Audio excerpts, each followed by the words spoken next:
Speaker साहब कल बदलाव वाली सरकार का पहला बजट सी ते मैनू लगदा सी हुण फाइनांस मिनिस्टर साहब चले गए, हुण किहनूं गल्लां सुणावां? नहीं वो सुन रहे होणगे। मेरा ख्याल हो जे बैठे होंदे तां थोड़ा उन्हां नाल चंगा रहिंदा, जे बुला सकदे तो बुला लीजिए। तुहाडी तां मानयोग मैंबर साहब तुहाडी तां मंनदे ही बहुत आओ। एक गल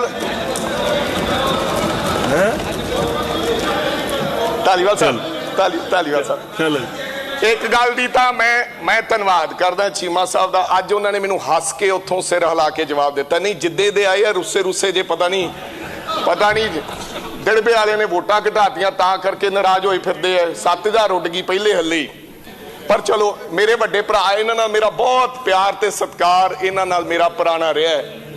ते मेरी तुहानू भी बेनती है ब्रदर, हुण एक मिनट, मेरी तुहानू बेनती है कि आपां विस्तारपूर्वक एक दूजे नू सुणीए ते जिथे तुहानू कोई लगे बहुती गल तां आपां गल खड़ी राजा जी स्पीकर साहब पहला तुहाडा फायदा करन लगे इन्हां गल्लां ते मैं बेनती कर देना तुहाडे तो तुहाडा टाइम ठीक है ना जी। आपां बहस सुननी है जी। गुरबाणी कहती है रोस ना कीजा उत्तर दीजा। सो तुहाडा फायदा करदा टाइम हुण शुरू होंदा तुहाडा। चलो सो धन्नवाद स्पीकर साहब। सो मैनू लगता सी कि जिहड़ा बजट पेश कर रहे ने ये पहला बजट है ते चीमा साहब ने बहुत जोर लाया ते कमाल दा बजट आऊगा। यह भी कहा गया कि ये आम जनता दा बजट है, ये लोगों को पुछ के बनाया बजट है। 20,000 तो वध लोगों ने इहदे विच आपदी राय दी। 27% औरतां ने राय दी। पर जो चीमा साहब ने पहला शेर पढ़िया ना जी, मेरा उत्थे मत्था ठणक गया स्पीकर साहब। ते मुख्यमंत्री साहब भी चले गए, उन्होंने भी तां मूँह चक के वेख्या, मैं भी उन्होंने दी वेख्या। तो शेर जिहड़ा सीगा मत्था क्यों ठणकिया, मैं आख्या तां पुराना ही शेर है, साडा ही शेर है। पहला भी मैनू याद है कि पहले सदन जो पिछली बारी सीगा ये पहले बजट दे विच साडी सरकार दे FM ने यही शेर बोलिया सी ते मेरा मत्था तां ठणकिया। मैं आख्या भी ये तां काम सारा ही घड़म हो गया। सो की कहते ने स्पीकर साहब, की क्या इन्होंने कहते मेरे जनून का नतीजा जरूर निकलेगा, इसी सिया समुंदर से नूर निकलेगा। तो लगता सी भी कोई नूर तो जरूर निकलूगा, लेकिन ये अगे कंप्लीट मैं कर दें जनाब। इस ही गजल का जिहड़ा अगला पार्ट है वो लिखते ने, उसी का शहर वही मुदई वही मुनसिफ, उसी का शहर वही मदई वही मुनसिफ, हमें यकीन था हमारा ही कसूर निकलेगा। मैनू पता सीगा कि वार वार इन्होंने एक ही गल कहनी है कि पुरानी सरकार। दो गल्लां इन्होंने अहम रखियां, पुरानी सरकार ते साडे बहुत ही आदरणीय दिल्ली के मुख्यमंत्री केजरीवाल साहब का बार बार जिक्र किया। और मैनू लगता सी कि समुंदर विचों नूर तो पता नहीं कढ़ सकणगे जां नहीं, पर साडे ते तोहमतां लाउणगे जिहड़ियां इन्होंने लाइयां। कोई गल नहीं स्पीकर साहब, ये हर सरकार जिहड़ी नवीं आउंदी है वो फिर एक दूजे ते तंज कसदी रहिंदी है। हालांकि होना यह चाहिए है कि होने वाली सरकार नूं जिम्मेदारी लैंदियां होइयां यह कहना चाहिए कि असीं हुण सारे कासे दे जिम्मेदार हैं, असीं इहनूं नबेड़ांगे जो भी कुछ हैगा। हर सरकार, ये साडा भी तरीका तौर तरीका रहा, मैं ये नहीं कहता कि साडा नहीं रहा, साडे वाले भी हमेशा कहते रहे। हुण बस स्टैंडां दी गल आ गई, हरेक व्यक्ति ने खड़े होके मैं गल करन लग्या तो सारे गल पैन दी गल ही चल पई स्पीकर साहब। पर मैं तुहानूं हालात दसना चाहना, जो 2017 के हालात सानू दिता गया उहदे ते 1,83 करोड़ रुपए 1,83,000 करोड़ का साडे ते कर्जा सी ते 31,000 करोड़ दियां CCL लिमिट सीगियां स्पीकर साहब ते 13,000 करोड़ दियां करंट लाइबिलिटी सीगियां जिहड़ियां देनदारियां सीगियां। साडी सरकार समय कल इन्होंने परसों वाइट पेपर भी जारी किया, फाइनांस मंत्री साहब ने इन्होंने पर कैपिटा इनकम की गल की, यानी कि प्रति व्यक्ति आमदन की गल की। इन्होंने कहा कि पंजाब हुण 11वें स्थान पर आ गया। ਪਰ ਕੈਪੀਟਾ ਇਨਕਮ ਦੇ ਮੁਤਾਬਕ ਅਗਰ ਅਸੀਂ ਕੈਲਕੂਲੇਟ ਕਰਾਂਗੇ ਤਾਂ ਪੰਜਾਬ ਹੁਣ 11ਵੇਂ ਸਥਾਨ ਤੇ, ਲੇਕਿਨ ਇਹਨਾਂ ਨੇ ਦੱਸਿਆ ਨਹੀਂ ਕਿ ਕਿਉਂ ਹੈ। ਪਰ ਮੈਂ ਤੁਹਾਨੂੰ ਇਹ ਵੀ ਦੱਸਣਾ ਚਾਹੁੰਦਾ, ਮੈਨੂੰ ਇਸ ਗੱਲ ਦਾ ਵੀ ਫਖਰ ਹੈ ਕਿ 2017 ਚ ਇਹ ਤੁਸੀਂ ਮੈਂਸ਼ਨ ਨਹੀਂ ਕੀਤਾ ਮੰਤਰੀ ਸਾਹਿਬ ਕਿ 1,28,000 ਪਰ ਕੈਪੀਟਾ ਇਨਕਮ ਜਿਹੜੀ ਸਾਡੀ 2017 ਤੋਂ ਵੱਧ ਕੇ 1,67,000 2020 ਤੱਕ, ਜਾਨੀ ਲਗਾਤਾਰ 3 ਸਾਲ ਪਰ ਕੈਪੀਟਾ ਇਨਕਮ ਸਾਡੀ ਸਰਕਾਰ ਦੇ ਵਿੱਚ ਵਧੀ, ਪਰ ਉਹਦਾ ਕਿਤੇ ਜ਼ਿਕਰ ਨਹੀਂ ਕੀਤਾ ਗਿਆ ਸਪੀਕਰ ਸਾਹਿਬ। ਚਲੋ ਸਰਕਾਰ ਦਾ ਫਰਜ਼ ਹੁੰਦਾ ਕਿ ਜਿਹੜੀਆਂ ਚੰਗੀਆਂ ਚੀਜ਼ਾਂ ਬਦਲੀ ਸਰਕਾਰ ਨੇ ਕੀਤੀਆਂ ਹੁਣ ਉਹਨਾਂ ਨੂੰ ਲੁਕਾਉਣਾ ਤੇ ਆਪਦੀਆਂ ਗੱਲਾਂ ਤੇ ਚਾਨਣ ਪਾਉਣਾ। ਓਵਰਡਰਾਫਟ ਇੱਕ ਵਾਰੀ ਨਹੀਂ ਕਿਹਾ, ਚੰਗਾ ਲੱਗਦਾ ਜੇ ਫਾਈਨਾਂਸ ਮਿਨਿਸਟਰ ਸਾਹਿਬ ਖੜੇ ਹੋ ਕੇ ਕਹਿੰਦੇ ਕਿ ਪਿਛਲੀ ਸਰਕਾਰ ਨੇ, ਪਹਿਲੇ ਜਿਹੜੀ ਸਾਥੋਂ ਪਹਿਲਾਂ ਸਰਕਾਰ ਸੀ, 365 ਦਿਨਾਂ ਚੋਂ 300 ਦਿਨ ਓਵਰਡਰਾਫਟ ਰਹੀ ਟ੍ਰੈਜ਼ਰੀ, 300 ਦਿਨ ਓਵਰਡਰਾਫਟ ਰਹੀ। ਪਰ ਸਾਡੀ ਸਰਕਾਰ 2020 21 22 ਚ not even a single day ਇਸ ਸਾਲ ਦੇ ਵਿੱਚ ਕੋਈ ਓਵਰਡਰਾਫਟ ਨਹੀਂ ਰਹੀ। ਪਰ ਤੁਸੀਂ ਵਾਈਟ ਪੇਪਰ ਦੀ ਫਿਰ ਉਹੀ ਗੱਲ ਵੀ ਚੰਗੀ ਗੱਲ ਦੀ ਤਾਰੀਫ ਨਹੀਂ ਕੀਤੀ। ਫਰਿਸ਼ਤੇ ਸਕੀਮ ਹੈ ਸਰ ਤੁਹਾਡੀ ਇੱਥੇ ਬਜਟ ਦੇ ਵਿੱਚ ਇਹਨਾਂ ਨੇ ਲੈ ਕੇ ਆਏ, ਬਹੁਤ ਚੰਗੀ ਸਕੀਮ ਹੈ, ਮੈਂ ਧੰਨਵਾਦੀ ਹਾਂ ਜਿਹਨੇ ਵੀ ਉਸ ਸਕੀਮ ਦਾ ਆਗਾਜ਼ ਸ਼ੁਰੂ ਕਰਨ ਵਾਸਤੇ ਕਿਹਾ। ਬੇਸ਼ੱਕ ਉਹ ਦਿੱਲੀ ਨੇ ਕਿਹਾ, ਬੇਸ਼ੱਕ ਤੁਸੀਂ ਲੈ ਕੇ ਆਏ, ਬਹੁਤ ਚੰਗੀ ਸਕੀਮ ਹੈ ਕਿਉਂਕਿ ਐਕਸੀਡੈਂਟ 'ਚ ਪਏ ਲੋਕਾਂ ਨੂੰ ਕੋਈ ਨਹੀਂ ਚੱਕਦਾ ਸੀ, ਉਹ ਮਰ ਜਾਂਦੇ ਸੀ। ਤੁਸੀਂ ਇਹ ਵੀ ਕਿਹਾ ਕਿ ਉਹਨਾਂ ਦਾ ਇਲਾਜ ਫ੍ਰੀ ਹੋਏਗਾ। ਮੈਂ ਧੰਨਵਾਦੀ ਹਾਂ ਮੁੱਖ ਮੰਤਰੀ ਸਾਹਿਬ ਦਾ ਔਰ ਤੁਹਾਡੀ ਸਰਕਾਰ ਦਾ ਕਿ ਬਹੁਤ ਚੰਗੀ ਜਿਹੜੀ ਤੁਸੀਂ ਸਕੀਮ ਲੈ ਕੇ ਆਏ ਹੋ, ਕਿਉਂਕਿ ਜਿੱਥੇ ਕੋਈ ਚੰਗੀ ਗੱਲ ਹੋਵੇ ਉਹਦੇ ਬਾਰੇ ਜ਼ਰੂਰ ਜ਼ਿਕਰ ਕਰਨਾ ਚਾਹੀਦਾ ਹੈ, ਬੇਸ਼ੱਕ ਉਹ ਆਪੋਜੀਸ਼ਨ ਪਾਰਟੀ ਹੈ। ਅੱਜ ਕੱਲ ਲੋਕ ਸੱਚ ਸੁਣਨਾ ਪਸੰਦ ਕਰ ਰਹੇ ਆ ਸਪੀਕਰ ਸਾਹਿਬ। ਤੁਸੀਂ ਦੇਖੋ ਕਿ 80 ਸਾਲਾਂ ਦੇ ਬਾਪੂ ਨੂੰ, ਸਿਮਰਜੀਤ ਸਿੰਘ ਮਾਨ ਸਾਹਿਬ ਨੂੰ, ਅੱਜ ਕੱਲ ਨੌਜਵਾਨੀ ਦਾ ਦੌਰ ਹੈ, ਜਨਰੇਸ਼ਨ ਗੈਪ ਆ ਗਿਆ, ਬਦਲਾਵ ਲੋਕ ਚਾਹੁੰਦੇ ਨੇ, ਤੇ 3 ਮਹੀਨਿਆਂ ਦੇ ਵਿੱਚ ਹੀ ਉਹ ਚੁਆਇਸ ਨਹੀਂ ਸੀ। ਸਰਦਾਰ ਸਿਮਰਜੀਤ ਸਿੰਘ ਮਾਨ ਚੁਆਇਸ ਨਹੀਂ ਸਨ, ਉਹਨਾਂ ਨੇ ਵਿਕਲਪ ਦੇ ਰੂਪ ਦੇ ਵਿੱਚ ਆਮ ਆਦਮੀ ਪਾਰਟੀ ਨੂੰ ਬਦਲਾਵ ਦੇ ਰੂਪ ਦੇ ਵਿੱਚ ਵੋਟਾਂ ਪਾਈਆਂ ਸਨ। ਉਹ ਚਾਹੁੰਦੇ ਸਨ ਕਿ ਇੱਕ ਨਵਾਂ ਇਨਕਲਾਬ ਤੇ ਨਵਾਂ ਬਦਲਾਵ ਆਏਗਾ। ਇਨਕਲਾਬ ਕੇਵਲ ਭਗਤ ਸਿੰਘ ਦਾ ਨਾਰਾ ਲਾਉਣ ਨਾਲ ਸਪੀਕਰ ਸਾਹਿਬ ਨਹੀਂ ਆਉਣਾ, ਇਨਕਲਾਬ ਲਿਆਉਣ ਵਾਸਤੇ ਸਾਨੂੰ ਕੋਈ ਨਵੀਆਂ ਤਬਦੀਲੀਆਂ, ਨਵੀਆਂ ਵਿਵਸਥਾਵਾਂ ਔਰ ਆਪਣੇ ਆਪ ਦੇ ਵਿੱਚ ਫਰਕ ਮਹਿਸੂਸ। ਮੈਂ ਮੰਤਰੀ ਜੀ। ਸਪੀਕਰ ਸਾਹਿਬ, ਵੜਿੰਗ ਸਾਹਿਬ ਨੇ ਜ਼ਿਕਰ ਕੀਤਾ ਜਿਹੜੀ ਰੀਸੈਂਟਲੀ ਇਲੈਕਸ਼ਨ ਹੋਈ ਹੈ ਸੰਗਰੂਰ। ਸਪੀਕਰ ਸਾਹਿਬ, ਇਹ ਤੋਂ ਪਹਿਲਾਂ ਵੀ ਬਾਈ ਇਲੈਕਸ਼ਨਾਂ ਪੰਜਾਬ ਦੇ ਵਿੱਚ ਹੁੰਦੀਆਂ ਰਹੀਆਂ, ਇਹ ਕੋਈ ਪਹਿਲੀ ਵਾਰ ਨਹੀਂ ਹੋਈ। ਪਰ ਮੈਂ ਵਧਾਈ ਦਿੰਦਾ ਕਿਉਂਕਿ ਵੜਿੰਗ ਸਾਹਿਬ ਦਾ ਤਾਂ ਮੇਰੇ ਨਾਲੋਂ ਸਿਆਸੀ ਤਜਰਬਾ ਜ਼ਿਆਦਾ ਹੈ, ਬੜੀਆਂ ਇਹਨਾਂ ਨੇ ਬਾਈ ਇਲੈਕਸ਼ਨਾਂ ਦੇਖੀਆਂ। ਸਾਰੇ ਸੰਗਰੂਰ ਦੇ ਸਰ ਜਿੰਨੇ ਸਿਆਸੀ ਲੋਕ ਨੇ ਸਾਰੇ ਇਸ ਗੱਲ ਦੇ ਗਵਾਹ ਨੇ ਕਿ ਜਿਵੇਂ ਪਿਛਲੀਆਂ ਸਰਕਾਰਾਂ 'ਚ ਬਾਈ ਇਲੈਕਸ਼ਨਾਂ ਲੜੀਆਂ ਜਾਂਦੀਆਂ ਸੀ ਉਹ ਪਿਰਤ ਤੋੜੀ ਹੈ। ਪੂਰੀ ਇਲੈਕਸ਼ਨ ਦੇ ਵਿੱਚ ਨਾ ਸ਼ਰਾਬ ਦਾ ਤੁਪਕਾ, ਨਾ ਕੋਈ ਪ੍ਰਸ਼ਾਸਨ ਦੀ ਦਖਲਅੰਦਾਜ਼ੀ, ਤੇ ਲਾਸਟ ਦਿਨ ਨਹੀਂ, ਪਹਿਲਾਂ ਇਲੈਕਸ਼ਨਾਂ ਹੁੰਦੀਆਂ ਸੀ ਸਾਰੇ ਪੰਜਾਬ ਦੀ ਸਰਕਾਰ ਜਾ ਕੇ ਲਾਸਟ ਦਿਨ ਪਿੰਡਾਂ ਦੇ ਵਿੱਚ ਬੈਠ ਜਾਂਦੀ ਸੀ। ਇੱਕ ਵੀ ਸਾਡਾ ਐਮਐਲਏ ਸਰ ਉਹ ਪਿੰਡਾਂ ਦੇ ਵਿੱਚ ਨਹੀਂ ਸੀ। ਮੈਂ ਵਧਾਈ ਦਿੰਦਾ ਮਾਨਯੋਗ ਮੁੱਖ ਮੰਤਰੀ ਜੀ ਨੂੰ, ਕਿਉਂਕਿ ਸਰ ਇੱਥੇ ਐਮਪੀ ਪਹਿਲਾਂ ਵੀ ਬਣਦੇ ਰਹੇ ਨੇ, ਬਣਦੇ ਰਹਿਣਗੇ, ਪਰ ਇੱਕ ਨਵੀਂ ਪਿਰਤ ਦੀ ਜਿਹੜੀ ਸ਼ੁਰੂਆਤ ਕੀਤੀ ਹੈ ਕਿ ਬਿਨਾਂ ਸਿਆਸੀ ਤੰਤਰ ਦਾ ਇਸਤੇਮਾਲ ਕੀਤੇ, ਬਿਨਾਂ ਤਾਕਤ ਦਾ ਇਸਤੇਮਾਲ ਕੀਤੇ ਅਸੀਂ ਇਲੈਕਸ਼ਨ ਲੜੀ। ਜੋ ਲੋਕਾਂ ਨੇ ਫਤਵਾ ਦਿੱਤਾ ਸੀ ਉਹਨੂੰ ਸਵੀਕਾਰ ਕਰਦੇ ਆ। ਸਾਡੀ ਤਾਂ 37% ਵੋਟ ਸੀ, ਚਲੋ ਘਟ ਕੇ 35 ਰਹਿ ਗਈ। ਅਸੀਂ ਤਾਂ ਸਿਰਫ ਹਾਰੇ ਆ, ਪਰ ਸਰ ਇਹਨਾਂ ਦਾ ਜਲੂਸ ਕੱਢਿਆ ਲੋਕਾਂ ਨੇ।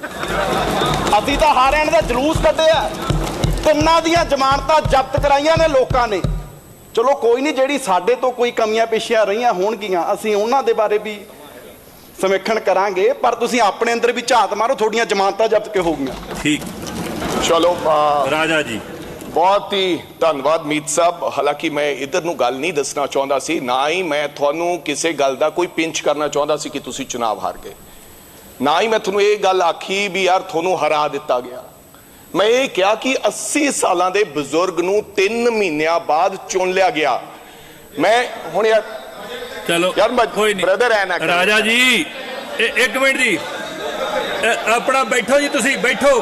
ਸਪੀਕਰ ਸਾਹਿਬ ਮਾਨਯੋਗ ਮੈਂਬਰ ਸਾਹਿਬ ਛੋਟੇ ਵੀਰ ਇੱਕ ਮਿੰਟ ਰਾਜਾ ਜੀ ਮੈਂ ਤੁਹਾਨੂੰ ਬੇਨਤੀ ਕਰਦਾ ਵੀ ਤੁਹਾਡਾ ਟਾਈਮ ਖਤਮ ਹੋ ਚੁੱਕਿਆ ਹੁਣ ਗ੍ਰੇਸ ਚ ਚੱਲ ਰਿਹਾ ਹੁਣ ਜੇ ਕੋਈ ਬਜਟ ਚਲੋ ਦੀ ਗੱਲ ਤੁਸੀਂ ਕਰਨੀ ਜੇ ਕਰ ਬੋਲਣ ਹੀ ਨਹੀਂ ਦੇਣਾ ਸਪੀਕਰ ਨਹੀਂ, ਸਾਹਿਬ ਕਰੋ ਵਿੱਚੋਂ ਸਮੇਂ ਦੀ ਗੱਲ ਹੈ ਮੈਂ ਸਮੇਂ ਦੀ ਗੱਲ ਕਰਦਾ ਮੈਂ ਲੈ ਲੂੰਗਾ ਜੀ ਇਹਨਾਂ ਦਾ ਟਾਈਮ ਹਾਂ ਚਲ ਡਨ ਜੀ ਠੀਕ ਹੈ ਜੀ ਲੈਟ ਹਿਮ ਕੰਟੀਨਿਊ ਚਲੋ ਮੈਂ Let him continue. ਮਹਾਰਾਜ ਮੈਂ ਮੈਨੂੰ ਬੋਲਣ ਬਿਲਕੁਲ ਠੀਕ ਦਿਓ ਹੈ। ਸਰ ਬੋਲਣ ਦਿਓ ਡਨ ਜੀ ਤੁਸੀਂ ਇੰਟਰਰਪਟ ਨਹੀਂ ਕਰੋਗੇ ਜੀ ਸਪੀਕਰ ਸਾਹਿਬ ਇੱਕ ਮਿੰਟ ਰਾਜਾ ਜੀ ਮੰਤਰੀ ਜੀ ਸਪੀਕਰ ਸਾਹਿਬ ਮੰਤਰੀ ਜੀ ਸਪੀਕਰ ਸਾਹਿਬ ਸਾਰੇ ਹਾਊਸ ਦੇ ਮੈਂਬਰ ਸਾਹਿਬਾਨ ਨੂੰ ਮੇਰੀ ਬੇਨਤੀ ਆ ਕਿ ਜੀਐਸਟੀ ਕੌਂਸਲ ਦੀ ਮੀਟਿੰਗ ਜਿਹੜੀ ਆ ਉਹਨੂੰ ਪੰਜਾਬ ਉਹਦਾ ਕੋ ਹੋਸਟ ਆ ਉਹ ਚੱਲ ਰਹੀ ਆ ਮੈਂ ਉਹਦੇ 'ਚ ਵੀ ਜਾਣਾਗਾ ਮੈਂ ਤੁਹਾਡੇ ਵਿਚਾਰ ਸੁਣਨ ਦੇ ਲਈ ਤੁਹਾਡੀ ਬਹਿਸ ਸੁਣਨ ਦੇ ਲਈ ਬੈਠਾਂਗਾ ਪਲੀਜ਼ ਆਪਾਂ ਇਸ ਨੂੰ ਬਜਟ ਤੱਕ ਸੀਮਿਤ ਰੱਖੀਏ ਕਿਉਂਕਿ ਇਹ ਬਾਅਦ 'ਚ ਕਰ ਲਿਓ ਗੱਲਾਂ ਜਿੰਨੀ ਤੁਸੀਂ ਕਰਨੀਆਂ ਨੇ ਜਿੰਨੇ ਮਿਹਣੇ ਦੇਣੇ ਦੇ ਜਿਹੜੇ ਮਿਹਣੀ ਹੈ ਬਾਅਦ 'ਚ ਦੇ ਲਿਓ ਕਿਉਂਕਿ ਮੈਂ ਉਹਦੇ ਲਈ ਜਾਣਾਗਾ ਮੈਂ ਤੁਹਾਡੇ ਵੈਲਿਊਏਬਲ ਸੁਝਾਵਾਂ ਦੇ ਲਈ ਇੱਥੇ ਬੈਠਾਂਗਾ ਕਿਰਪਾ ਕਰਕੇ ਆਪਾਂ ਸਿਰਫ ਬਜਟ ਤੱਕ ਸੀਮਿਤ ਰੱਖੀਏ ਮੇਰੀ ਤੁਹਾਨੂੰ ਸਭ ਨੂੰ ਗੁਜ਼ਾਰਿਸ਼ ਹੈ ਜੀ ਰਾਜਾ ਪਹਿਲਾਂ ਹੀ ਬਜਟ ਤੇ ਸਮਾਂ ਬੜਾ ਘੱਟ ਹੈ ਜੀ। ਮੇਰੀ ਬੇਨਤੀ ਹੈ ਚਲੋ ਮੈਂ ਇੱਧਰ ਨੂੰ ਨਹੀਂ ਆਉਂਦਾ ਫਿਰ ਬਾਣੀ 'ਚ ਲਿਖਿਆ ਹੈ ਉੱਚੇ ਬੋਲ ਨਾ ਬੋਲੀਏ ਕਰਤਾਰੋ ਡਰੀਏ ਸਰਦਾਰ ਸਿਮਰਨਜੀਤ ਸਿੰਘ ਮਾਨ ਨੂੰ 4000 ਵੋਟ ਪਈ ਸੀ ਇਸ ਤੋਂ ਪਹਿਲਾਂ ਜਦੋਂ ਬਾਈ ਇਲੈਕਸ਼ਨ ਲੜੇ ਸੀ ਤੇ ਰੱਬ ਸੱਚੇ ਪਾਤਸ਼ਾਹ ਪਤਾ ਨਹੀਂ ਕਦੋਂ ਕਿਹਨੀਆਂ ਠਾਂ ਕਰਦੇ ਤੇ ਕਿਹਨੂੰ ਠਾਂ ਕਰਦੇ ਨੀਵਿਆਂ ਰੁੱਖਾਂ ਨੂੰ ਫਲ ਲੱਗਦੇ ਆ ਚਲੋ ਮੈਂ ਬਜਟ ਤੇ ਆਉਣਾ ਜੀ ਛੱਡੋ ਇਹਨਾਂ ਗੱਲ 20000 ਸਪੀਕਰ ਸ਼ਾਂਤੀ ਰੱਖੋ ਸਪੀਕਰ ਸਾਹਿਬ ਹੁਣ ਦੇਖੋ ਕਿਸੇ ਦਾ ਨਾਂ ਨਹੀਂ ਲਿਆ ਕਿਸੇ ਨੂੰ ਉਹ ਵੈਸੇ ਹੀ ਕਹਿ ਦਿਓ ਵੀ ਰਹਿ ਕਰਕੇ ਆਏ ਆ ਰਾਜੇ ਵੜਿੰਗ ਨੂੰ ਬੋਲਣ ਨਹੀਂ ਦੇਣਾ ਬੋਲਣ ਦਿਓ ਵੈਸੇ ਹੀ ਕਹਿ ਦਿਓ ਮੈਂ ਕਿਸੇ ਦਾ ਨਾਂ ਨਹੀਂ ਲਿਆ ਕਿਸੇ ਨੂੰ ਤੰਜ ਨਹੀਂ ਕੱਸਿਆ ਵੈਸੇ ਕਹਿ ਦਿਓ ਵੀ ਆਪਾਂ ਇਹ ਰਹਿ ਕੀਤੀ ਹੈ ਜਦੋਂ ਉਹ ਬੋਲੇਗਾ ਡਿਸਟਰਬ ਕਰਦੇ ਤੁਸੀਂ ਚੇਅਰ ਨੂੰ ਐਡਰੈਸ ਕਰੋ ਸਪੀਕਰ ਸਾਹਿਬ ਕੋਈ ਮੈਂਬਰ ਡਿਸਟਰਬ ਨਹੀਂ ਕਰੇਗਾ 20834 ਲੋਕਾਂ ਨੇ ਇਹਨਾਂ ਨੇ ਕਿਹਾ ਸੁਝਾਅ ਦਿੱਤੇ 27% ਔਰਤਾਂ ਨੇ ਸੁਝਾਅ ਦਿੱਤੇ ਮੈਨੂੰ ਇੱਕ ਸੁਝਾਅ ਕੱਲ ਨੂੰ ਜਦੋਂ ਆਪਦੀ ਕਨਕਲੂਡ ਕਰਨਗੇ ਰਿਵਿਊ ਬਜਟ ਤੇ ਪੇਸ਼ ਕਰਨਗੇ ਇੱਕ ਮੈਨੂੰ ਇਹ ਦੱਸਣ ਕਿ ਜਨਤਾ ਦਾ ਕਿਹੜਾ ਸੁਝਾਅ ਸੀ ਕਿਹੜੇ ਫਲਾਣੇ ਬੰਦੇ ਨੇ ਕਿਹੜਾ ਸੁਝਾਅ ਦਿੱਤਾ ਉਹ ਜ਼ਰਾ ਜ਼ਰੂਰ ਔਰ ਕਿਹੜੀ ਮੇਰੀ ਮਾਂ ਔਰਤ ਨੇ ਕਿਹੜਾ ਸੁਝਾਅ ਦਿੱਤਾ ਉਹਦੇ ਬਾਅਦ ਜ਼ਰੂਰ ਦੱਸ ਦੇਣ ਇਹ ਵੀ ਕਿਹਾ ਗਿਆ ਸੀ ਪੇਪਰਲੈਸ ਬਜਟ ਹੈ 21 ਲੱਖ ਰੁਪਏ ਦਾ ਬੜਾ ਰੌਲਾ ਪਾਇਆ ਇੱਕ ਵੱਡਾ ਤੋਹਫਾ ਪੰਜਾਬ ਨੂੰ ਜਿਸ ਤਰ੍ਹਾਂ ਦੀ ਆਦਤ ਹੈ 21 ਲੱਖ ਰੁਪਇਆ ਬਚਾ ਲਿਆ ਗਿਆ ਪੇਪਰਲੈਸ ਬਜਟ ਜੀ ਹੁਣ ਨਹੀਂ ਕੱਲ ਕਿਤਾਬਾਂ ਵੀ ਛਪੀਆਂ ਆ ਪੇਪਰਲੈਸ ਹੈ ਜੀ ਹਰ ਕੰਪਨੀ ਨੂੰ ਮਸ਼ਹੂਰੀ ਦੇਣ ਦੀ ਜ਼ਰੂਰਤ ਹੁੰਦੀ ਹੈ ਪੰਜਾਬ ਦੇ ਨਹੀਂ ਗੁਜਰਾਤ ਦੇ ਹਰ ਪੇਜ ਤੇ ਫਰੰਟ ਪੇਜ ਤੇ ਐਡਸ 3 ਮਹੀਨਿਆਂ 'ਚ ਜਨਾਬ ਚੰਗਾ ਫੈਸਲਾ ਲਿਆ ਤੁਸੀਂ ਸਾਡੀ ਜਿਹੜੀ ਸਾਰੇ ਐਮਐਲਏ ਸਾਹਿਬਾਨਾਂ ਦੀ ਪੈਨਸ਼ਨ ਬੰਦ ਕੀਤੀ ਹੈ ਚੰਗਾ ਫੈਸਲਾ ਹੈ ਜਿਹਦੇ ਤੋਂ 8 ਕਰੋੜ ਰੁਪਇਆ ਸਾਲਾਨਾ ਨਾ ਬਚਤ ਹੋਏਗੀ ਲੇਕਿਨ 29 ਕਰੋੜ ਰੁਪਇਆ 3 ਮਹੀਨਿਆਂ 'ਚ ਆਰਟੀਆਈ ਦੀ ਇਨਫੋਰਮੇਸ਼ਨ ਦੇ ਮੁਤਾਬਕ ਤੁਸੀਂ ਹੁਣ ਤੱਕ ਇਸ਼ਤਿਹਾਰਾਂ ਤੇ ਲਾ ਚੁੱਕੇ ਹੋ ਵੇਸਟੇਜ ਆਫ ਮਨੀ ਤੇ ਜਿਹੜੀ ਮਸ਼ਹੂਰੀ ਕੌਣ ਦਿੰਦਾ ਸਪੀਕਰ ਸਾਹਿਬ ਜਿਹੜੀ ਕੰਪਨੀ ਚੱਲ ਨਾ ਰਹੀ ਹੋਵੇ ਸਪੀਕਰ ਸਾਹਿਬ ਉਹ ਮਸ਼ਹੂਰੀ ਦਿੰਦੀ ਹੈ ਤੇ ਗੁਜਰਾਤ 'ਚ ਤੇ ਹਿਮਾਚਲ 'ਚ ਤੇ ਬਜਟ ਪੰਜਾਬ ਦਾ ਪੇਸ਼ ਹੋਇਆ ਸਪੀਕਰ ਸਾਹਿਬ ਆ ਪੇਪਰਲੈਸ ਹੈ ਉੱਥੇ ਕਰ ਰਿਹਾ ਸੀ ਮਸ਼ਹੂਰੀ ਦੇਣੀ ਹੈ ਜਦੋਂ ਬਜਟ ਚੰਗਾ ਹੈ ਪੰਜਾਬ ਦੀ ਜਨਤਾ ਛਾਤੀ ਤੇ ਹੱਥ ਮਾਰ ਕੇ ਕਹੇਗੀ ਰਾਜੇ ਵੜਿੰਗ ਨੂੰ ਕਿਸੇ ਨੇ ਨਹੀਂ ਸੁਣਨਾ ਕਿ ਬਜਟ ਚੰਗਾ ਹੈ ਪੰਜਾਬ ਦੀ ਜਨਤਾ ਦਾ ਬਜਟ ਹੈ ਲੋਕਾਂ ਦਾ ਬਜਟ ਹੈ ਜਨਤਾ ਚੀਕ ਕੇ ਕਹੇਗੀ ਅਖਬਾਰਾਂ ਦੇ ਵਿੱਚ ਇਸ਼ਤਿਹਾਰ ਦੇਣ ਨਾਲ ਪੈਸਾ ਖਰਾਬ ਕਰਨਾ ਪਤਾ ਨਹੀਂ ਲੱਗੇਗਾ ਮੇਰੇ ਸਤਿਕਾਰਯੋਗ ਸਪੀਕਰ ਸਾਹਿਬ ਫਿਰ ਇਹ ਗੱਲ ਕਹੀ ਗਈ ਮੈਨੂੰ ਤਾਂ ਲੱਗਦਾ ਇਹਨਾਂ ਨੂੰ ਵੀ ਨਹੀਂ ਪੁੱਛਿਆ ਗਿਆ ਬਣ ਕੇ ਆਇਆ ਬਜਟ ਦਿੱਲੀੋਂ ਬਣ ਕੇ ਆਇਆ ਮੇਰੇ ਆਦਰਨੀय ਸਾਡੇ ਬਹੁਤ ਹੀ ਸਤਿਕਾਰਯੋਗ ਕਨਵੀਨਰ ਆਮ ਆਦਮੀ ਪਾਰਟੀ ਦੇ ਲੀਡਰ ਸੁਪਰੀਮੋ ਅਰਵਿੰਦ ਕੇਜਰੀਵਾਲ ਸਾਹਿਬ ਨੇ ਕਿਹਾ ਸੀ ਕਹਿੰਦੇ 20% ਜਿਹੜਾ ਬਜਟ ਬਣਦਾ ਉਹਦੇ ਵਿੱਚ ਕਰਪਸ਼ਨ ਹੁੰਦੀ ਹੈ 20% ਇਹ ਸਪੋਕਸਮੈਨ ਦੀ ਮੇਰੇ ਕੋਲ ਇੰਟਰਵਿਊ ਹੈ ਜਦੋਂ ਉਹਨਾਂ ਨੇ ਪੁੱਛਿਆ ਗਰੰਟੀਆਂ ਕਿੱਥੋਂ ਦਿਓਗੇ ਤੇ ਉਹਨਾਂ ਨੇ ਕਿਹਾ ਗਰੰਟੀਆਂ ਤਾਂ ਮੈਂ ਇਦਾਂ ਹੀ ਪੈਦਾ ਕਰ ਦੂੰਗਾ 20% ਹੇਰ-ਫੇਰ ਹੁੰਦਾ ਬਜਟ ਤੋਂ ਜਾਣੀ ਕਿ 1,56,000 ਕਰੋੜ ਰੁਪਏ ਦਾ ਬਜਟ ਆਇਆ ਅਗਰ 20% ਦੀ ਗੱਲ ਕਰੀਏ ਤਾਂ 31,000 ਕਰੋੜ ਰੁਪਏ ਦਾ ਮੈਂ ਸਮਝਦਾ ਕਿ ਉਹਦੇ 'ਚ ਉਹਨਾਂ ਨੇ ਕਿਹਾ ਹੇਰ-ਫੇਰ ਸੀ ਉਹ ਕਿੱਥੇ ਹੈ 31,000 ਉਹਦੇ ਬਾਰੇ ਕੋਈ ਵੇਰਵਾ ਨਹੀਂ ਦਿੱਤਾ ਇਹ ਅਰਵਿੰਦ ਕੇਜਰੀਵਾਲ ਸਾਹਿਬ ਚੀਫ ਮਿਨਿਸਟਰ ਸਾਹਿਬ ਨੇ ਕਿਹਾ ਫਿਰ ਉਹਨਾਂ ਨੇ ਕਿਹਾ ਵੀ ਰੇਤੇ 'ਚੋਂ 20,000 ਰੁਪਏ ਦੇਖੋ ਪੰਜਾਬ ਸੱਚ ਸੁਣਨਾ ਚਾਹੁੰਦੀ ਹੈ ਪੰਜਾਬ ਦੀ ਜਨਤਾ ਸੱਚ ਸੁਣਨਾ ਚਾਹੁੰਦੀ ਹੈ ਪੰਜਾਬ ਦੇ ਲੋਕ ਸੱਚ ਸੁਣਨਾ ਚਾਹੁੰਦੇ ਆ ਅਗਰ 20,000 ਕਰੋੜ ਰੁਪਇਆ ਜਿਹੜਾ ਕੇਜਰੀਵਾਲ ਸਾਹਿਬ ਨੇ ਕਿਹਾ ਸੀ ਕਿ ਰੇਤੇ 'ਚੋਂ ਆਮਦਨ ਆ ਜਾਏਗੀ ਇਉਂ ਹੀ 56,000 ਕਰੋੜ ਰੁਪਇਆ ਕੱਢ ਲਿਆ ਜਾਏਗਾ अगर 20,000 करोड़ रुपए आ गए मैं इस सदन च आना पर पूरी जिंदगी ਲਈ ਬੰਦ ਕਰ ਦੂੰਗਾ। ਇਹ ਬਹੁਤ ਵੱਡੀ ਗੱਲ ਆ। ਅਗਰ ਤੁਸੀਂ 20,000 ਕਰੋੜ ਰੁਪਇਆ ਰੇਤੇ ਚੋਂ ਆਮਦਨ ਕਰਕੇ ਦੱਸ ਦਿਓ ਮੈਂ ਸਦਨ ਚ ਨਹੀਂ ਆਵਾਂਗਾ। ਸੋ ਗੱਲ ਉਨੀ ਕਰਨੀ ਚਾਹੀਦੀ ਹੈ ਜਿੰਨੀ ਹੋ ਸਕੇ। ਸਪੀਕਰ ਸਾਹਿਬ ਕਰਜ਼ੇ ਦੀ ਗੱਲ ਕਰ ਲਈਏ। ਬੋਰਿੰਗਸ ਜਿਹੜੀਆਂ ਹੋਈਆਂ ਸਾਡੀ ਸਰਕਾਰ 2021 ਤੇ 22 ਚ ਸਾਡਾ ਐਸਟੀਮੇਟ ਸੀਗਾ ਸਰ 46,000 ਕਰੋੜ ਰੁਪਏ ਦਾ ਬੋਰਿੰਗ ਲੈਣ ਦਾ, ਤੇ ਤੁਹਾਡਾ ਵਿੱਤ ਮੰਤਰੀ ਸਾਹਿਬ ਤੁਸੀਂ ਬੋਰਿੰਗਸ ਵਾਲੇ ਦੱਸਿਆ ਕਰਜ਼ੇ ਦੀ ਗੱਲ ਕੀਤੀ ਹੈ, ਤੁਸੀਂ 55,000 ਕਰੋੜ ਰੁਪਏ ਦੀ ਗੱਲ ਕੀਤੀ ਹੈ ਕਿ ਅਸੀਂ 55 ਨਿੰਦੀ ਸਾਨੂੰ ਜਾਣਦੇ ਹੋ ਕਿ ਅਸੀਂ ਕਰਜ਼ਾ ਲੈ ਗਏ। ਤੁਸੀਂ 55,000 ਕੋਈ ਗੱਲ ਨਹੀਂ ਸਰ। ਮੈਨੂੰ ਸਰਬਜੀਤ ਕੌਰ ਮਾਣੂਕੇ ਹੋ ਗਿਆ ਜੀ, ਦੋਹਾਂ ਦਾ ਹੋ ਗਿਆ, ਤੀਜਾ ਵੀ ਲੈਣਾ? ਨਹੀਂ ਇਹ ਹੋ ਗਿਆ ਜੀ। ਫਿਰ ਅਰੁਣਾ ਜੀ ਦਾ ਟਾਈਮ ਵੀ ਚਲੇ ਬੀਬਾ। ਨਹੀਂ ਉਹ ਸਾਰਾ ਕਰਤਾ ਜੀ। ਸਪੀਕਰ ਸਾਹਿਬ 7 ਮਿੰਟ ਐਕਸਟਰਾ ਮਿਲ ਗਏ ਨਾ ਜੀ ਥੋੜਾ ਨਹੀਂ ਉਹ ਦੇ ਰਹੇ। ਹਾਂਜੀ ਤੁਹਾਡਾ ਟਾਈਮ ਦੇ ਦਈਏ ਜੀ। ਠੀਕ ਹੈ ਜੀ। ਰਾਜਾ ਜੀ ਜਿਹੜਾ ਜੀ 7 ਮਿੰਟ ਨੇ। ਚਲੋ ਜੀ ਸਟੇਟ ਓਨ ਟੈਕਸ ਰੈਵਨਿਊ ਸੀ ਸਰ ਜਿਹਦੀ ਗੱਲ ਕਰਦੇ ਸੀ। ਇਹਨਾਂ ਨੇ ਗੱਲ ਕੀਤੀ, ਇਹਨਾਂ ਨੇ ਕੱਲ ਕਿਹਾ ਵੀ ਜੀਐਸਟੀ, ਇਹਨਾਂ ਨੇ ਕਿਹਾ ਆਪਦੀ ਕਿਤਾਬ 'ਚ ਲਿਖਿਆ ਜੀਐਸਟੀ 'ਚ 27% ਇਨਕਰੀਜ਼ ਦਿਖਾਇਆ ਹੈ। 10 ਤੋਂ 12% ਇਨਕਰੀਜ਼। ਮੈਨੂੰ ਨਹੀਂ ਲੱਗਦਾ ਜਿਹੜੀਆਂ ਵਧੀਆ ਸਰਕਾਰਾਂ ਨੇ ਵਧੀਆ ਸਟੇਟਸ ਨੇ ਉੱਥੇ 10 ਤੋਂ 12% ਜੀਐਸਟੀ 'ਚ ਵਾਧਾ ਬਹੁਤ ਚੰਗਾ ਮੰਨਿਆ ਜਾਂਦਾ ਹੈ। ਆਫੀਸਰ ਸਾਹਿਬਾਨ ਬੈਠੇ ਨੇ। ਇਹ 27% ਕਿੱਦਾਂ ਇਨਕਰੀਜ਼ ਕਰਨਗੇ? ਅੱਜ ਹਿੰਦੁਸਤਾਨ ਟਾਈਮਸ ਦੇ ਵਿੱਚ ਟੈਕਸ ਇੰਟੈਲੀਜੈਂਸ ਯੂਨਿਟ ਦੇ ਕੋਈ ਬਾਦਿਸ਼ ਹੈਗਾ ਜਿੰਦਲ, ਜਿਹੜਾ ਚੀਫ ਇੰਡਸਟਰੀ ਫੋਰਮ ਦਾ ਪ੍ਰਧਾਨ ਆ, ਉਹਨੇ ਲਿਖਿਆ ਹੈ ਕਿ ਇਹਦਾ ਮਤਲਬ ਆ ਜਿਹੜਾ ਸਾਡੇ ਉੱਤੇ ਟੈਕਸ ਇੰਟੈਲੀਜੈਂਸੀ ਯੂਨਿਟ ਬਿਠਾਤਾ ਹੈ ਇਹ ਸਾਡਾ ਗਲ ਘੁੱਟੇਗਾ। ਇਹ ਗਲ ਘੁੱਟੇਗਾ, ਰਿਸ਼ਵਤਖੋਰੀ ਵਧੇਗੀ ਤੇ 27%। ਅੱਜ ਇੰਡਸਟਰੀ ਦੇ ਹਾਲਾਤ ਤਾਂ ਬਹੁਤ ਮਾੜੇ ਨੇ। ਇਹ ਕਿੱਥੋਂ 27% ਦਾ ਵਾਧਾ? ਇਹ ਨਹੀਂ ਹੋਣਾ ਜਿਹੜਾ ਤੁਸੀਂ ਇਹਦੇ 'ਚ 27% ਦਾ ਵਾਧਾ ਲਿਖਤਾ। ਦੂਜਾ ਚਲੋ ਜਲਦੀ ਇਹਨੂੰ ਮੈਂ ਵਾਈਂਡ ਅਪ ਕਰਾਂ। 27% ਔਰਤਾਂ ਦਾ ਸੁਝਾਅ ਕੀ ਦਿੱਤਾ ਹੋਣਾ? ਔਰਤ ਨੇ ਸੁਝਾਅ ਮੈਨੂੰ ਕਿਸੇ ਨੇ ਇਹਨਾਂ ਦੀ ਡਿਪਾਰਟਮੈਂਟ ਦੇ ਬੰਦੇ ਨੇ ਦੱਸਿਆ ਕਿ ਔਰਤਾਂ ਦੇ ਜ਼ਿਆਦਾ ਸੁਝਾਅ ਸੀਗੇ ਕਿ 1,000 ਰੁਪਇਆ ਸਾਨੂੰ ਦਿਓ। ਔਰਤਾਂ ਦੇ ਸੁਝਾਅ ਸਹੀ ਸੀਗੇ ਕਿ ਦਾਰੂ ਸਸਤੀ ਨਾ ਕਰੋ, ਲੇਕਿਨ ਕਿਸੇ ਨੇ ਔਰਤ ਦਾ ਸੁਝਾਅ ਨਹੀਂ ਲਿਆ ਗਿਆ। ਐਕਸਾਈਜ਼ ਰੈਵਨਿਊ ਦੀ ਗੱਲ ਕੀਤੀ। ਇਹਨਾਂ ਨੇ ਕਿਹਾ 6200 ਕਰੋੜ ਰੁਪਇਆ ਪਹਿਲਾਂ ਸਾਨੂੰ ਸਾਲਾਨਾ ਆਮਦਨ ਹੁੰਦੀ ਸੀ ਤੇ ਹੁਣ 9600 ਕਰੋੜ ਰੁਪਇਆ ਹੋਇਆ ਕਰੇਗੀ। ਉਹ ਕਿਉਂ ਹੋਇਆ ਕਰੇਗੀ ਪਤਾ ਸਪੀਕਰ ਸਾਹਿਬ? ਇੰਗਲਿਸ਼ ਜਿਹੜੀ ਦਾਰੂ ਹੈ ਉਹਦਾ ਕੋਟਾ ਹੀ ਉਡਾਤਾ ਮਾਦਿਆ ਸ਼ੇਰਾਂ ਨੇ।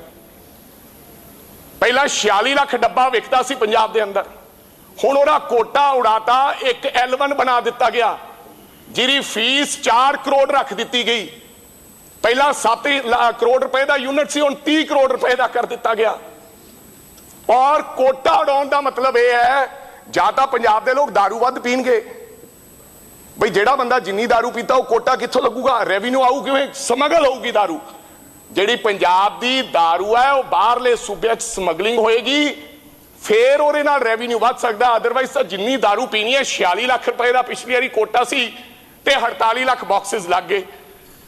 ਹੁਣ ਇਹਨਾਂ ਨੇ ਉਹ ਕੋਟਾ, ਮੈਨੂੰ ਲੱਗਦਾ ਕਿ ਉੱਥੇ ਕੋਈ ਕੋਟਾ ਫਿਕਸ ਹੋਣਾ ਚਾਹੀਦਾ ਚੀਮਾ ਸਾਹਿਬ, ਨਹੀਂ ਤਾਂ ਪੰਜਾਬ ਦੇ ਵਿੱਚ ਹਾਹਾਕਾਰ ਮਚ ਜਾਏਗੀ। ਔਰ ਜਿੱਦਾਂ ਦਾਰੂ ਸਸਤੀ ਕੀਤੀ ਸਪੀਕਰ ਸਾਹਿਬ, ਉਹਦੇ ਮੂਸੇਵਾਲਾ ਸਾਹਿਬ ਦੀ ਮੈਂ ਸਮਝਦਾ ਹੈ ਅਰਦਾਸ ਹੋ ਰਹੀ ਸੀ ਔਰ ਉਹਨਾਂ ਦੀ ਮਾਂ ਕਹਿ ਰਹੀ ਸੀ ਕਿ ਨਸ਼ਿਆਂ ਤੋਂ ਬਚੋ, ਨਸ਼ਿਆਂ ਤੋਂ ਬਚੋ, ਸਿੰਘ ਸਜੋ ਔਰ ਅਮਨ ਤੇ ਸ਼ਾਂਤੀ ਬਣਾ ਕੇ ਰੱਖੋ, ਲੜੋ ਨਾ। ਤੇ ਤੁਸੀਂ ਕੈਬਨਿਟ ਬਣਾ ਕੇ ਉਹਦੇ ਦਾਰੂ ਸਸਤੀ ਕੀਤੀ। ਮੈਨੂੰ ਲੱਗਦਾ ਹੈ ਕਿ ਇਹਦੇ ਨਾਲ ਕ੍ਰਾਈਮ ਤੇ ਸਮਗਲਿੰਗ ਵਧੇਗੀ। ਸਪੀਕਰ ਸਾਹਿਬ ਬਿਜਲੀ ਦੀ ਗੱਲ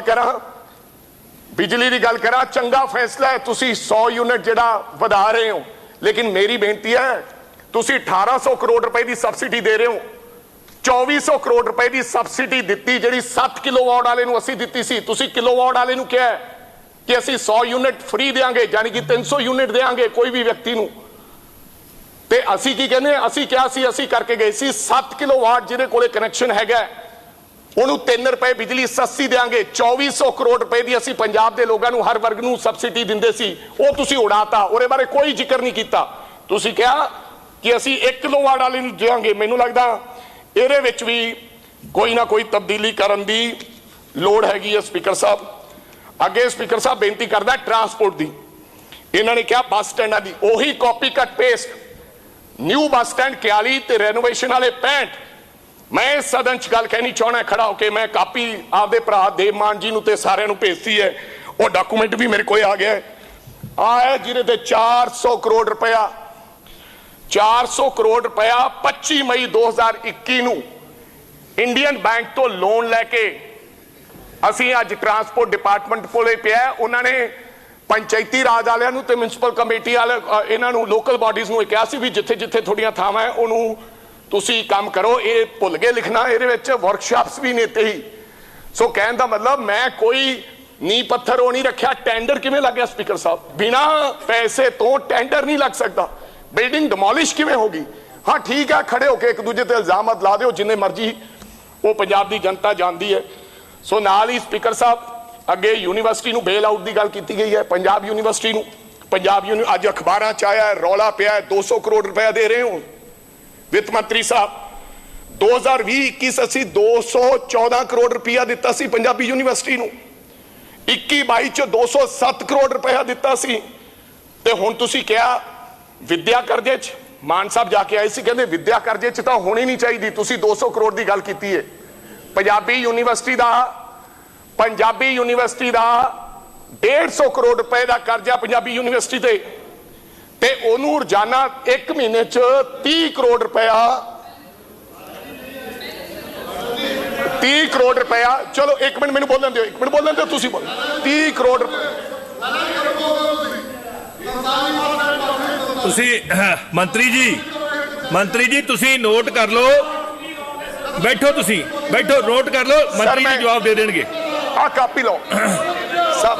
ਚਲੋ ਮੰਤਰੀ ਜੀ ਧਾਲੀਵਾਲ ਸਾਹਿਬ ਚੇਅਰ ਨੂੰ ਐਡਰੈਸ ਕਰੋ ਔਰ ਬੈਠੋ। ਜਦੋਂ ਕੋਈ ਮਾਨਯੋਗ ਮੈਂਬਰ ਬੋਲ ਰਿਹਾ ਉਹਨੂੰ ਇੰਟਰਪਟ ਨਹੀਂ ਕੀਤਾ ਜਾਏਗਾ ਜੀ।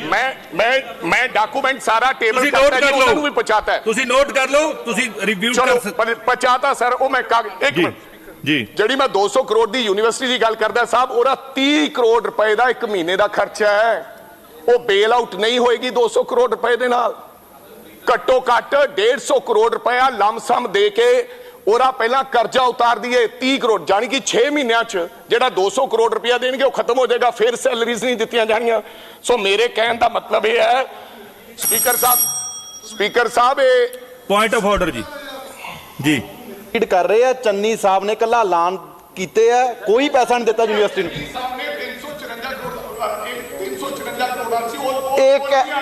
ਕਿੱਥੇ ਆਇਆ ਪੈਸਾ ਦੱਸੋ, ਤੁਸੀਂ ਕਿੱਥੇ ਆਇਆ? ਨਾ ਚੰਨੀ ਵਾਲੇ ਆਏ ਨਾ, ਛੋਟੇ ਵਾਲੇ ਆਇਆ। ਚੱਲ ਕੇ ਕਿੱਥੇ ਆਇਆ ਪੈਸਾ? ਠੀਕ, ਚਲੋ ਕਰੋੜ ਉਹ ਯਾਰ ਮੈਂ ਠੀਕ ਹੈ, ਬੈਠੋ, ਚਲੋ ਬੈਠੋ। ਅੱਜ ਦੇ ਅਖਬਾਰ 'ਚ ਅੱਜ ਦੇ ਬ੍ਰਦਰ ਅਖਬਾਰ 'ਚ ਬੈਠੋ, ਧਾਲੀਵਾਲ ਸਾਹਿਬ ਬੈਠੋ, ਉਹਨਾਂ ਦਾ 1 ਮਿੰਟ ਰਹਿ ਗਿਆ, ਉਹਨਾਂ ਨੂੰ ਯੂਜ਼ ਕਰ ਲੈਣ ਦਿਓ ਜੀ। ਸੋ ਮੈਂ ਕੋਈ ਇਲਜ਼ਾਮਤ ਲਾਉਣ ਤੇ ਖੜਾ ਨਹੀਂ ਹੋਇਆ। ਇਹ ਤੁਸੀਂ ਆંકੜੇ ਪਤਾ ਕਰ ਲਿਓ। ਬਿਲਕੁਲ ਵੀ ਅਗਰ ਮੇਰਾ ਆંકੜਾ ਇੱਕ ਵੀ ਗਲਤ ਹੋਇਆ ਮੈਂ ਖੜਾ ਹੋ ਕੇ ਹਾਊਸ ਤੋਂ ਮਾਫੀ ਮੰਗਾਂਗਾ। 2021 ਚ 214 ਕਰੋੜ, 2021-22 ਚ 207 ਕਰੋੜ ਇਹ ਪੈਸਾ ਉੱਥੇ ਗਿਆ, ਪੰਜਾਬੀ ਯੂਨੀਵਰਸਿਟੀ ਚ ਗਿਆ। ਮੈਂ ਵੀ ਕੱਲ ਨੂੰ ਕਨਫਰਮ ਕਰਕੇ ਆਇਆ। ਦੂਜੀ ਗੱਲ ਸਪੀਕਰ ਸਾਹਿਬ,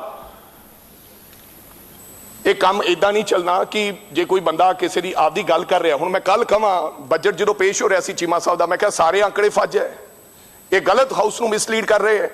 ਉਹਦਾ ਤੁਹਾਨੂੰ ਕਾਗਜ਼ ਪੱਤਰ ਪੇਸ਼ ਕਰਨਾ ਪਏਗਾ। ਅਗਰ ਮੈਂ ਬੱਸ ਸਟੈਂਡਾਂ ਦੀ ਗੱਲ ਕੀਤੀ ਹੈ ਧਾਲੀਵਾਲ ਸਾਹਿਬ ਤੇ ਮੈਂ ਕੀਤੀ ਹੈ ਤਾਂ ਉਹਦੇ ਵਾਸਤੇ ਸਰਬਜੀਤ ਕੌਰ ਮਾਣੂਕੇ ਹੋ ਗਿਆ ਜੀ, ਸਪੀਕਰ ਸਾਹਿਬ ਹੋ ਗਿਆ ਰਾਜਾ ਜੀ, ਹੋ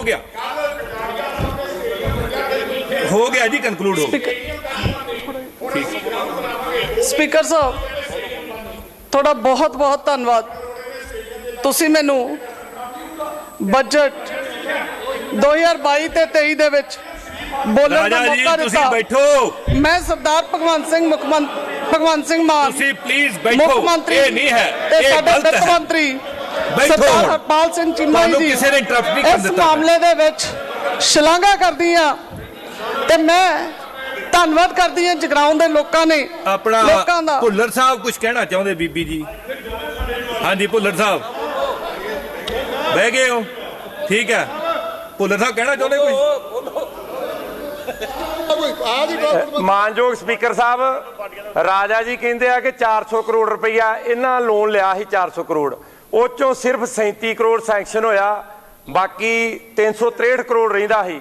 ਤੇ ਸਾਡੇ ਮਾਨਯੋਗ ਵਿੱਤ ਮੰਤਰੀ ਜੀ ਨੇ ਕਿਹਾ ਵੀ ਆਪਾਂ ਨੂੰ ਕਰਜ਼ਾ ਲੈਣ ਦੀ ਲੋੜ ਨਹੀਂ, ਅਸੀਂ ਸੈਂਕਸ਼ਨ ਕਰਾਂਗੇ ਫਾਈਨਾਂਸ ਡਿਪਾਰਟਮੈਂਟ ਤੋਂ। ਉਹ 363 ਕਰੋੜ ਅਸੀਂ ਕਿਉਂ ਵਿਆਜ ਭਰੀਏ ਜੀ? ਸਾਨੂੰ ਇੱਥੋਂ ਮਿਲਦੇ ਆ। ਇਹ ਕੋਈ ਪੈਸੇ ਦਾ ਇੰਤਜ਼ਾਮ ਨਹੀਂ ਹੋਇਆ, ਉਹ ਹੀ ਨਹੀਂ ਪੱਥਰ ਰੱਖੇ। ਉਹ ਜਿਹੜੀ ਗੱਲ ਸਾਡੇ ਮੈਂਬਰ ਸਾਹਿਬ ਕਹਿ ਰਹੇ ਹੋ ਬਿਲਕੁਲ ਸੱਚੀ ਹੈ। ਥੈਂਕ ਯੂ ਜੀ। ਬੀਬਾ ਸਰਬਜੀਤ ਕੌਰ ਸਤਿਕਾਰਯੋਗ ਆ ਸਾਡਾ ਭਰਾ ਸਿੱਧੂ ਮੂਸੇਵਾਲਾ, ਬਹੁਤ ਮਾੜੀ ਗੱਲ ਹੋਈ ਆ ਜੀ। ਪੂਰੇ ਪੰਜਾਬ ਨੂੰ ਨਹੀਂ, ਪੂਰੀ ਸਿੱਖ ਕੌਮ ਨੂੰ ਘਾਟਾ ਪਿਆ ਸਿੱਧੂ ਮੂਸੇਵਾਲੇ ਦੇ ਜਾਣ ਨਾਲ। ਮੈਂ ਕਹਿੰਦਾ ਕਿ ਸਾਡੇ ਬਜਟ ਦੇ ਵਿੱਚ ਜਾਂ ਕਿਸੇ ਹੋਰ ਮੁੱਦੇ ਦੇ ਵਿੱਚ ਹਰ ਵਾਰ ਸਿਆਸਤ ਦੇ ਤੌਰ ਤੇ ਨਾ ਵਰਤਿਆ ਜਾਵੇ। ਉਹ ਸਾਨੂੰ ਸਾਰਿਆਂ ਨੂੰ ਘਾਟ ਪਈ ਆ, ਸਾਨੂੰ ਸਾਰਿਆਂ ਨੂੰ ਘਾਟ ਪਈ ਆ, ਪਰ ਹਰ ਵਾਰ ਸਾਡੇ ਭਰਾ ਉਹਨਾਂ ਦੇ ਨਾਂ ਨੂੰ ਵਰਤਦੇ ਆ। ਸਾਡੀ ਸਰਕਾਰ ਉਹਨਾਂ ਦੇ ਕਾਤਲਾਂ ਨੂੰ ਸਜ਼ਾ ਦੇਣ ਲਈ ਵਚਨਬੱਧ ਆ। ਅਸੀਂ ਉਹਨਾਂ ਕਾਤਲਾਂ ਨੂੰ ਫੜ ਕੇ ਲਿਆਵਾਂਗੇ ਤੇ ਸਖਤ ਤੋਂ ਸਖਤ ਸਜ਼ਾ ਦੇਵਾਂਗੇ। ਪਰ ਮੈਂ ਬੇਨਤੀ ਕਰਦਾ ਹਰ ਵਾਰ ਸਿੱਧੂ ਮੂਸੇਵਾਲੇ ਦੇ ਨਾਂ ਨੂੰ ਨਾ ਵਰਤਿਆ ਜਾਵੇ ਸਿਆਸਤ ਦੇ ਤੌਰ ਤੇ। ਉਹਨਾਂ ਦੇ ਮਾਤਾ ਪਿਤਾ ਨੇ ਵੀ ਕਿਹਾ। ਢਾਲੀਵਾਲ ਸਾਹਿਬ ਬੈਠੋ। ਢਾਲੀਵਾਲ ਸਾਹਿਬ, ਕੁਲਦੀਪ ਸਿੰਘ ਢਾਲੀਵਾਲ ਜੀ ਜਦੋਂ ਬੋਲ ਰਹੇ ਸੀਗੇ ਇਹਨਾਂ ਨੇ ਕਿਹਾ ਕਿ 80 ਸਾਲਾ ਬੁੜੇ ਨੂੰ, ਮੇਰੀ ਬੇਨਤੀ ਹੈ ਕਿ ਮਾਨ ਸਾਹਿਬ ਐਮਪੀ ਬਣ ਕੇ ਉਹਨਾਂ ਨੂੰ ਜਦੋਂ ਕਹਿਣਾ ਰਿਸਪੈਕਟ ਨਾ ਕਰਨ। ਉਮਰ ਦਾ ਇਹਨਾਂ ਕੋਈ ਤਲਕ ਵਾਸਤਾ ਨਹੀਂ। ਠੀਕ ਨਹੀਂ ਇਹ ਗੱਲ ਗਲਤ ਹੈ। ਤੁਸੀਂ ਕਿਉਂ ਏਦਾਂ ਸੰਬੋਧਨ ਕਰਦੇ? ਤੁਸੀਂ ਏਦਾਂ ਕਿਉਂ ਸੰਬੋਧਨ ਕਰਦੇ ਹੋ? ਐਮਪੀ ਨੇ, ਉਹਨਾਂ ਨੂੰ ਲੋਕਾਂ ਨੇ ਚੁਣਿਆ ਸੰਗਰੂਰ ਦੇ ਨੇ। ਚਲੋ।